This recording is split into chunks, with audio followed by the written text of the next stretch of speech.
Hello! Welcome back to another episode of the Homeschool Breakroom. If you are new here, welcome. Each week we gather at 3 p.m. to chit-chat, talk about favorite resources and tips and things that we're enjoying in and out of the homeschool. And today we are specifically talking about things for moms. Not really anything homeschool related, but that's mom and homeschool life. Since we all have a little extra time on our hands right now because of the quarantines, I made a list of some things that are keeping me sane and helping us to enjoy this time. So, if you are here, I'd love for you to comment and let me know who's here. Let's see. Sorry about that. And if you've got a snack or a drink, I'd love to know what you're drinking. I am doing a coffee that's just a cinnamon coffee, but rather than brewing it a regular traditional coffee pot, I'm doing it kind of an old school method apparently. I've never had it this way until recently, but you do water and sugar, and I put in some cinnamon sticks on the stove, and then you add your coffee grounds, and it is so fantastic. The original recipe came out of this cookbook, which I am loving. I think I may have shared this already, but I checked it out from the library before the quarantine, so I have it for an extra long time today. Oh, Karen, glad to have you. Glad you made it.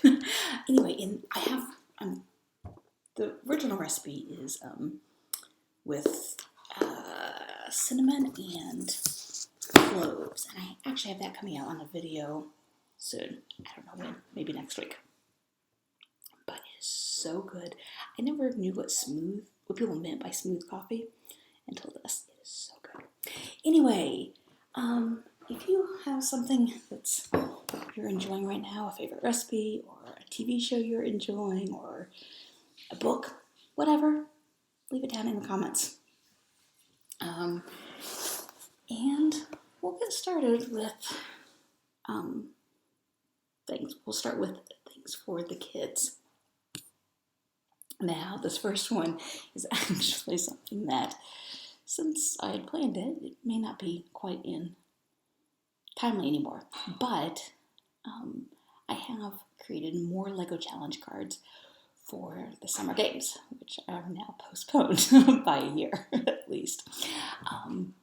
But if you are unfamiliar with Lego challenge cards, each one has some kind of challenge that your kids can go off and make. I have some that are like words to inspire them, and other ones that like a scene to build, like over my blog. So I will leave a link down below. The links for all of these things will be down there. After this episode is over, it takes a little bit for YouTube to process it. So come back in about an hour, and all the links will be down there for you.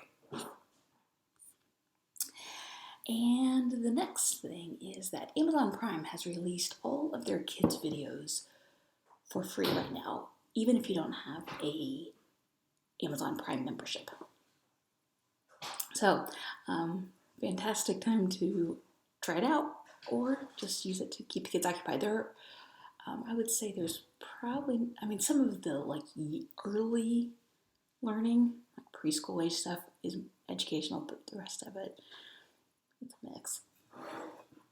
But always room for things just to have fun with too. So go check that out.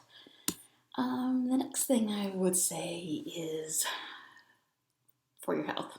Since we are in the quarantine for who knows how long at this point, this is a great opportunity to do the Couch to 5K program. And this is what I used to start my half marathon 2 years ago.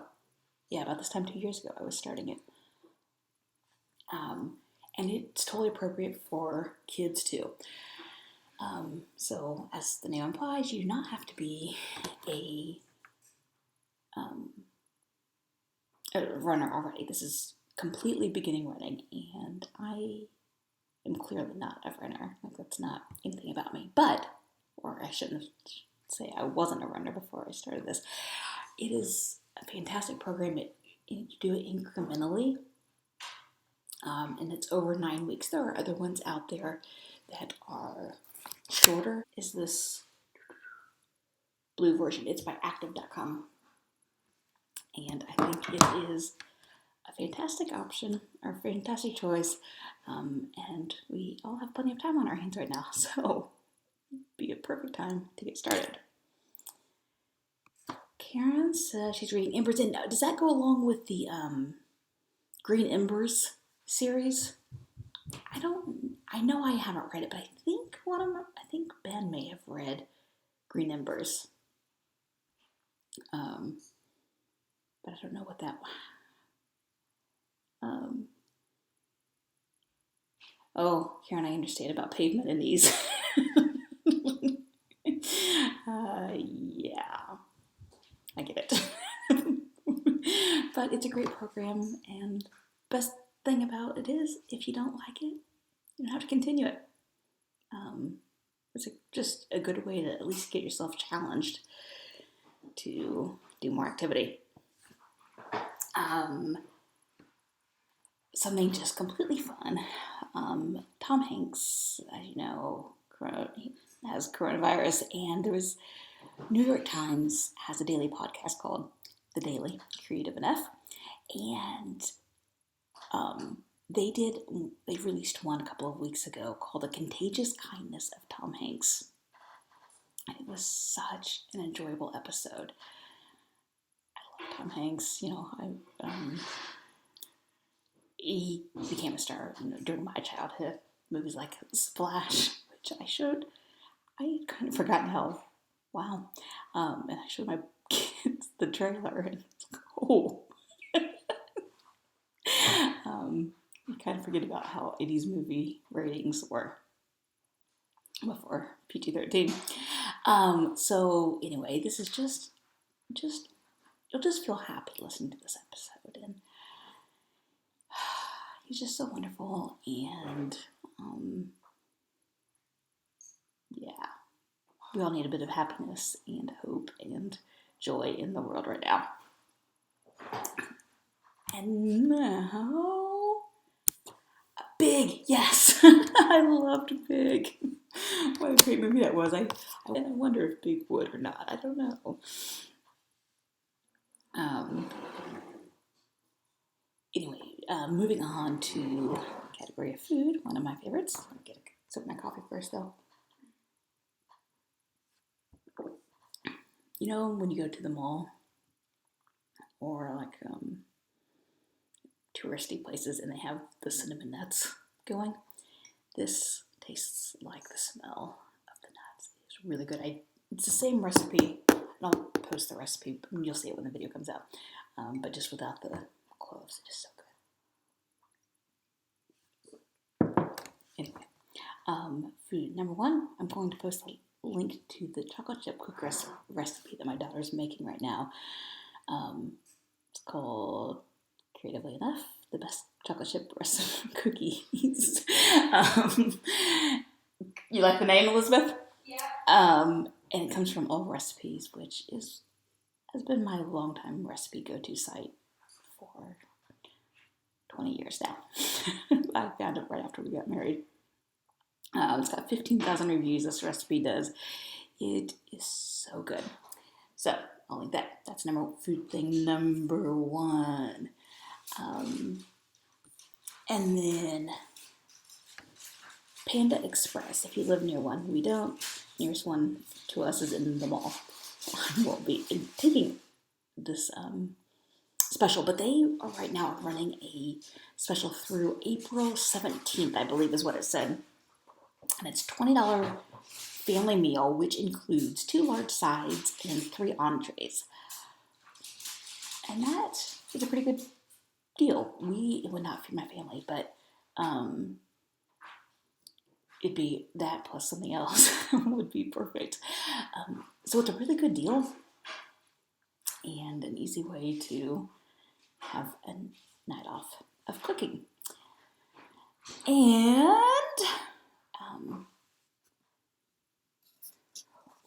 Karen, let me check. I think I do have a good snickerdoodle recipe, and I'm not sure where it is. I will post, if I can find it, I will post in the show notes, and I'll also message you with it. But I just don't know where it is. I also have a really good one that's almost similar to it, but it uses whole wheat flour if you want something that makes you feel like you're eating a little bit healthier. So Panda Express Meal.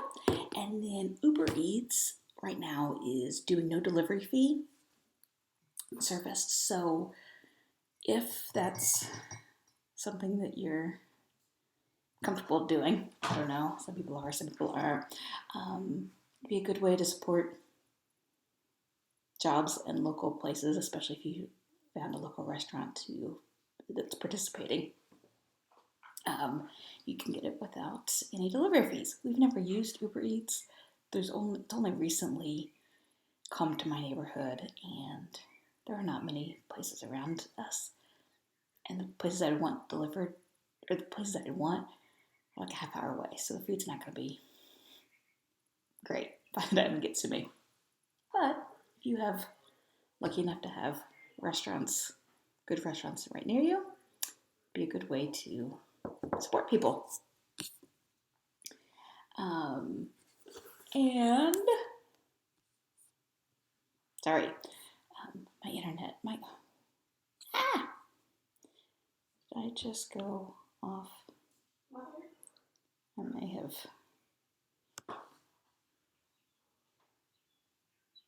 No, maybe.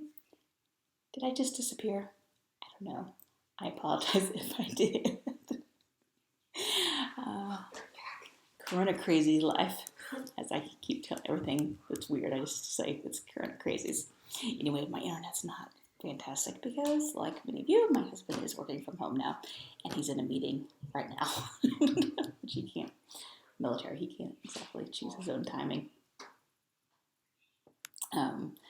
So our internet's not great. Anyway,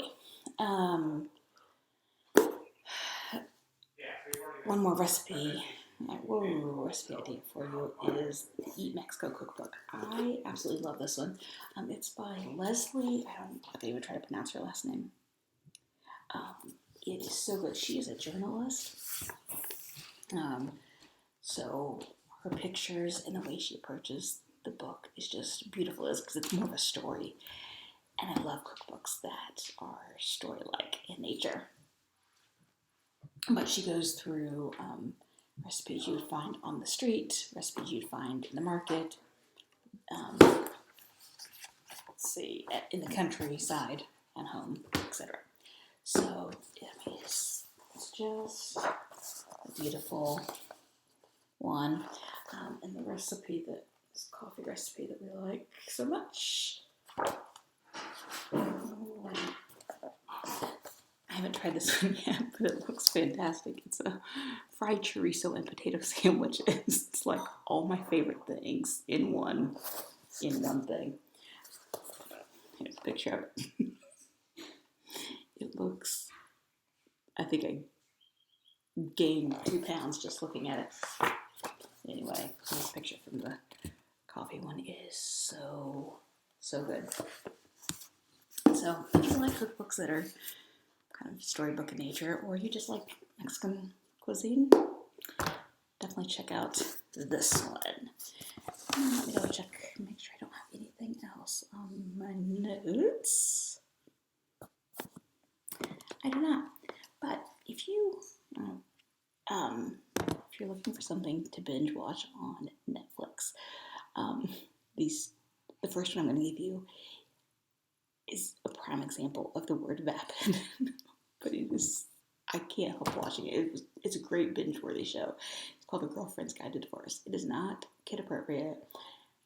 Husband probably wouldn't like it, but It's great. You could install the Netflix Chrome extension called a Netflix Party if you have girlfriends in other places who would enjoy watching it with you. It's like a chat, basically, that shows up on your screen so you can chat while you're watching Netflix. But that one's great. Grace and Frankie, another one that I wouldn't really say is kid appropriate, but your husband may enjoy that one. Really good. And I had a third one written down, and I don't know what it is. I don't remember. I tried to remember and not. I don't remember. If I remember when I go back and look at it, I'll leave it down below. Anyway, that is that. And if you have something that you are enjoying right now, I would love for you to leave it down in the comments. And I will see you next week, 3 p.m. Bye.